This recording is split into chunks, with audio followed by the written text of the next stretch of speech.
Hello दोस्तों। Nifty के अंदर 22,700 का कॉल को अगर आप ऑब्जर्व करते हो तो यहां पर एक डिमांड जोन डेवलप हो चुका है और मैं कॉल साइड में एक ट्रेड प्लान कर रहा हूं। तो क्वांटिटी जो है वो मैं 225 क्वांटिटी 3 लॉट से ट्रेड करेंगे। क्यों एक लॉट कम से कर रहा हूं मैं बाद में एक्सप्लेन करूंगा।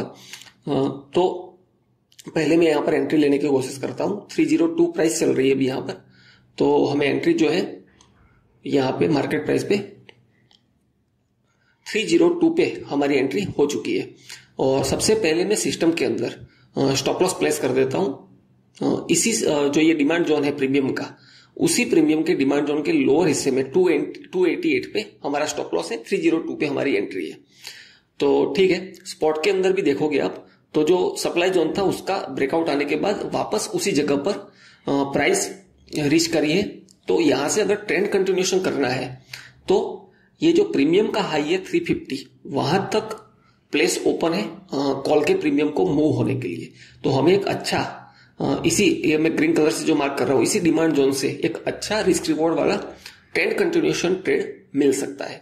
तो ठीक है, साइड में मैंने पुट का प्रीमियम भी ओपन करके रखा हुआ है ऑब्जर्व करने के लिए, क्योंकि पुट की साइड में मुझे अभी कोई भी ट्रेड बनता हुआ दिख नहीं रहा है। और कॉल साइड में एक वैलिड डिमांड जोन को देखते हुए मैंने ये ट्रेड प्लान किया है। अभी हमें ट्रेड को डेवलप होने का थोड़ा टाइम देना पड़ेगा। उसके बाद हम स्टॉप लॉस ट्रेल करने का मौका अगर मिलता है तो ही स्टॉप लॉस को ट्रेल कर पाएंगे, नहीं तो अभी हमें स्टॉप लॉस भी लेना पड़ सकता है। तो ठीक है, यहां से वेट करेंगे थोड़ा और ट्रेड को डेवलप होने देने का थोड़ा टाइम देंगे हम। उसके बाद तब तक हम इसको क्लोजली ऑब्जर्व करते हैं। देखो, जब भी मैं ये ट्रेड में एंट्री लेता हूं तो प्रैक्टिकल वे में अभी मैं कैसे मैनेज करता हूं वो एक्सप्लेन करने की कोशिश करता हूं। और जब भी अब यहां पर देखो तो यहां से अगर ट्रेड डेवलप हो जाए तो मैं स्टॉप लॉस को ट्रेल कर सकता हूं, लेकिन अभी भी ट्रेड डेवलप नहीं हुआ है क्योंकि 302 पे हमारी एंट्री थी और स्टॉप लॉस भी हम इनिशियल स्टॉप लॉस भी देखे तो 14 पॉइंट का स्टॉप लॉस तो मुझे एक्सेप्ट करना पड़ेगा। और टारगेट जो है मेरा मिनिमम प्रीमियम का इंट्राडे हाई है, उसका ब्रेकआउट मेरा टारगेट रहने वाला है। और ये मेरे इंट्राडे ट्रेड प्लान है। तो जैसे ट्रेड डेवलप होगा तभी एक अच्छा डेवलपमेंट के बाद, क्योंकि आप पुट का प्रीमियम भी अगर देखोगे तो जब तक यहाँ 236 240 के आसपास प्राइस पहुंच के उसके बाद प्राइस एक्शन कोई डेवलप करती है उसके बाद ही मैं पुट साइड में प्लान कर सकता हूं। तब तक पुट साइड में तो मुझे कुछ भी यहाँ पर सिनेरियो नहीं दिख रहा है। ठीक है, यहां से ट्रेड डेवलप होता हुआ अगर दिखता है तो स्टॉप लॉस जो है हम और भी ट्रेल करने वाले हैं, लेकिन अभी भी हमारा ट्रेड जो है वो डेवलप नहीं हुआ है। और हाँ, मैं ये कह रहा था कि जब भी अपना ट्रेड एग्जिट होता है उसके बाद में ट्रेड के लेने के पीछे क्या लॉजिक था उसको डिटेल में एक्सप्लेन करता हूं। तो उस लॉजिक को, उस एक्सप्लेनेशन को आप समझने की कोशिश करिए और उसको हो सके उतना प्रैक्टिस करिए, तो उससे आपकी ट्रेडिंग स्किल इंप्रूव होगी। तो इसीलिए आप पूरा वीडियो देखिए। सिर्फ मेरे प्रॉफिट और लॉस से आपको कुछ भी बेनिफिट नहीं होगा, लेकिन जो यहां मेरी एनालिसिस में क्या एनालिसिस करके एंट्री लेता हूं उसको सीखने की कोशिश करिए। ठीक है, अभी तो ट्रेड हमारा जो है अभी भी डेवलप हुआ नहीं है। 3 से 4 मिनट हो चुकी है हमारे ट्रेड लिए हुए, तीसरी मिनट है और अभी भी हमारा ट्रेड जो है डेवलप नहीं हुआ है। लेकिन अगर यहां से ट्रेंड कंटिन्यूएशन करना है तो यहाँ मोमेंटम जो है अभी तो मोमेंटम मिसिंग है, तो यहां से एक मोमेंटम दिखना चाहिए। जब तक मोमेंटम नहीं दिखेगा तब तक मैं स्टॉप लॉस को ट्रेल नहीं कर सकता। तो मैं एक अच्छा मोमेंटम का वेट कर रहा हूं। जैसे ही कॉल के प्रीमियम में मुझे मोमेंटम दिखेगा तो मैं स्टॉप लॉस जो है इनिशियल रिस्क है उसको भी मैं कम करने वाला हूं। तो ठीक है, मोमेंटम स्टार्ट हुआ है जस्ट, लेकिन अभी भी जो मोमेंटम स्पीड के साथ दिखना चाहिए वो मुझे ऑब्जर्व नहीं हो रहा है। ठीक है, अब मोमेंटम थोड़ा हल्का सा कॉल साइड में अच्छा दिखा है। ठीक है, अब मैं स्टॉप लॉस को ट्रेल कर सकता हूं। और स्टॉप लॉस जो है मैं डिमांड जोन का अपर पार्ट, इसी कैंडल का लो 294 स्टॉप लॉस है हमारा। 302 पे हमारी एंट्री है और 294 पे सिर्फ और सिर्फ 6 पॉइंट का स्टॉप लॉस रहने वाला है। तो इससे मैंने क्या किया है, अब मेरा जो इनिशियल रिस्क था वो कम कर दिया है और टारगेट तो जो है वो वही रहने वाला है, लेकिन स्टॉप लॉस आप इनिशियल रिस्क को ऐसे कम कर सकते हो ऑब्जर्व करके। ठीक है, मोमेंटम अच्छा दिख रहा है। अब हमारा नया रिस्क मैनेजमेंट के हिसाब से हमारा जो ये ट्रेड है ऑलमोस्ट 1:5 बन चुका है, जो इनिशियल 1:3 था।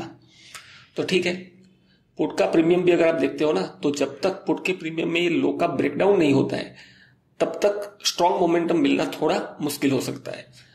पुट के प्रीमियम में फिबोनाची जो है वो सारे लेवल 0.5, 0.6 सारे लेवल जो है वो क्रॉस कर चुका है। तो यहां पर थोड़ा पेशेंस दिखाना होगा हमें। उसके बाद हमें मोमेंटम के साथ टारगेट मिल सकता है, क्योंकि ऐसे डिमांड जोन बहुत अच्छे से वर्क करते हैं जब मार्केट जो है वो ट्रेंडिंग होता है। तो आज कॉल की साइड में मार्केट ट्रेंडिंग है और हायर टाइम फ्रेम का भी हमारे पास सपोर्ट है, वो भी आपको ट्रेड के एग्जिट के बाद दिखाऊंगा। तो तब तक देखिए, ये जो प्रीमियम है वो एट द मनी का 22,800 का है। इसका नेक्स्ट प्रीमियम भी हम चाहे तो चेक कर सकते हैं इन द मनी का।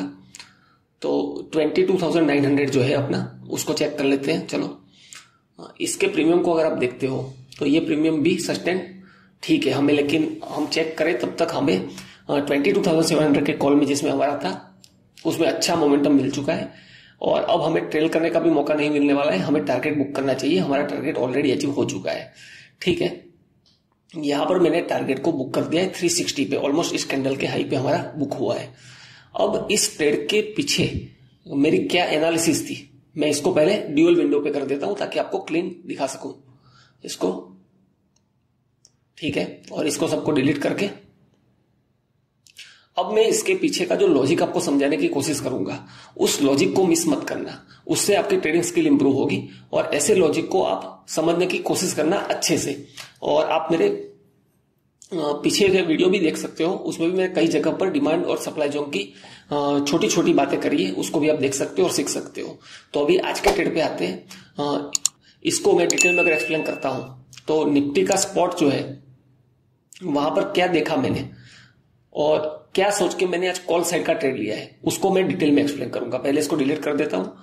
ये फर्स्ट कैंडल का जो हाई था वहां पर सबसे पहले निफ्टी के स्पॉट में हमें ब्रेकआउट मिला था, तो एक इनिशियल सप्लाई जोन का ब्रेकआउट था, इनिशियल रेजिस्टेंस का, सप्लाई जोन नहीं बोल सकते। और उसके बाद प्रीमियम स्पॉट जो है वहां पर सस्टेन कर रहा था।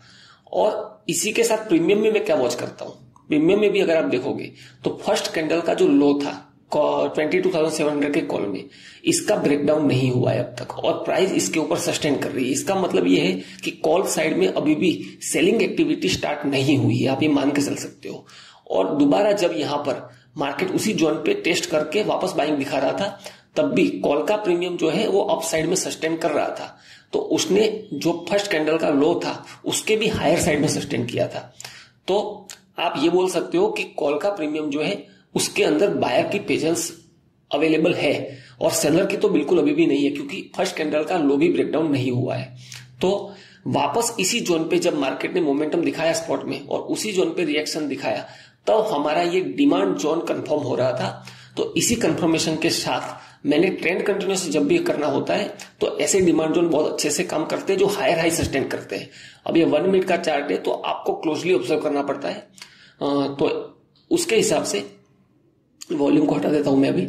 ठीक है, तो उसके हिसाब से ये डिमांड जोन के पास में जब भी आप एंट्री लेते हो तब आपके पास टारगेट बहुत बड़ा ओपन होता है, आप अच्छे टारगेट प्लान कर सकते हो। जब आप डिमांड जोन के नजदीक में कोई बाइंग करते हो तब तो यहां पर जो हमने बाय की थी उसके बाद टारगेट हमने प्लान किया था जस्ट इंट्राडे हाई पुट के प्रीमियम का, जो कि काफी दूर था। तो इसीलिए मैंने इस ट्रेड को इंट्राडे ट्रेड प्लान किया था। और क्यों कम क्वांटिटी प्लान की थी वो भी मैं आपको बताऊंगा बाद में। तो यहां पर 9:30 के आसपास आप देखोगे तो हमारी एंट्री हुई थी।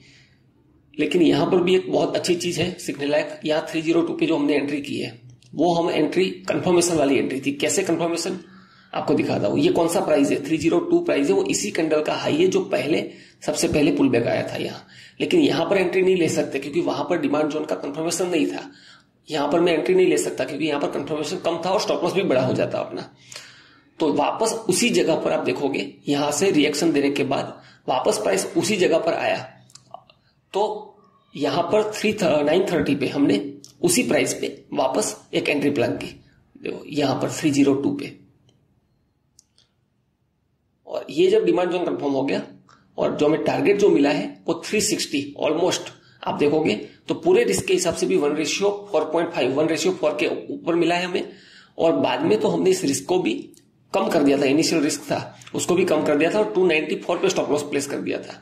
तो नए रिस्क मैनेजमेंट के हिसाब से ऑलमोस्ट हमें 1.7.69 मतलब 1:8 के आसपास प्रीमियम के अंदर हमें टारगेट अचीव हुआ है, जो कि एक बहुत अच्छा इंट्राडे टारगेट माना जाता है। स्पॉट के अंदर भी अगर आपको मैं दिखाता हूं, इसी जोन पे जब इस कैंडल का हाई ब्रेक हुआ था तो यहां हमारी एंट्री थी और इसी डिमांड जोन का लोअर पार्ट हमारा स्टॉप लॉस था। और 1:3 जब ऊपर साइड में कोई अच्छा लेवल आपके पास नहीं है तो आप रिस्क रिवॉर्ड रेशियो के हिसाब से 1:3 एक बेस्ट प्रोफेशनल टारगेट होता है, उसी को मैंने प्लान किया था। अब आज 2-3 मिनट में ही अच्छे मोमेंटम के साथ जब टारगेट मिल रहा है तो उसकी रेस्पेक्ट करते हुए हमने टारगेट को बुक कर दिया है, क्योंकि एक बहुत अच्छा इंट्राडे टारगेट है।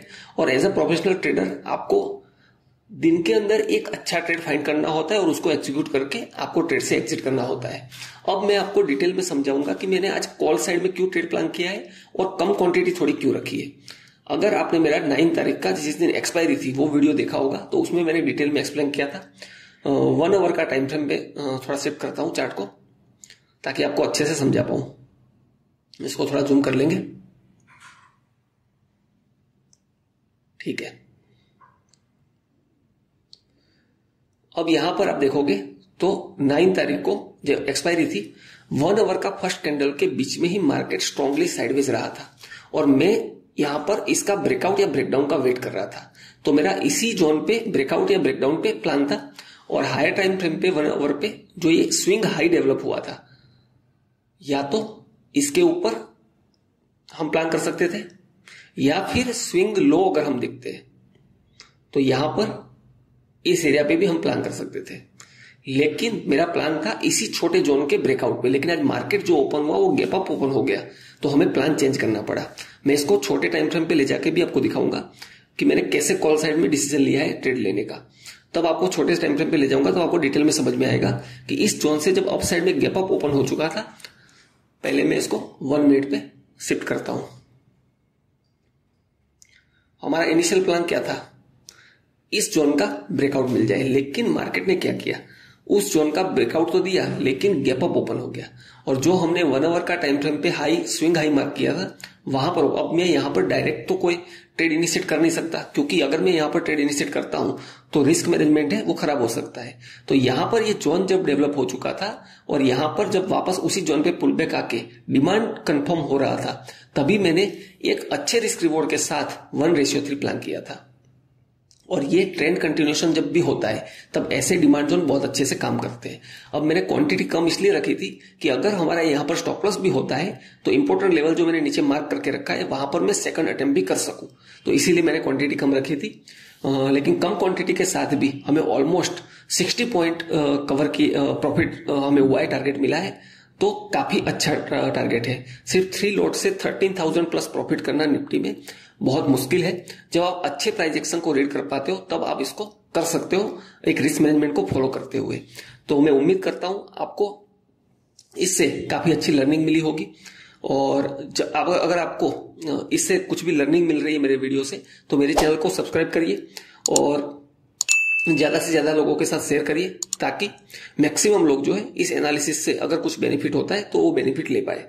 अब नेक्स्ट सैटरडे, संडे और मंडे 3 हॉलीडे है, तो आप कोशिश करिए कि इसका यूटिलाइज करें और मैक्सिमम जो आपकी स्ट्रेटजी है उसको बैक टेस्ट करें ताकि आपका कॉन्फिडेंस इंक्रीज हो। और अगर बात करूं मैं लर्निंग की तो मेरे मास्टर क्लास एपिसोड 1, 2, 3 उसको आप वॉच कर सकते हो। उसके अंदर काफी अच्छी लर्निंग है रिस्क मैनेजमेंट के हिसाब से, प्रो माइंडसेट कैसा होना चाहिए, स्कैल्पिंग कैसे करनी चाहिए, रिस्क रिवॉर्ड रेशियो कैसा रखना चाहिए, उसको आप वॉच करना और सीखना। तो थैंक यू, मिलते हैं नेक्स्ट वीडियो में एक नई लर्निंग के साथ।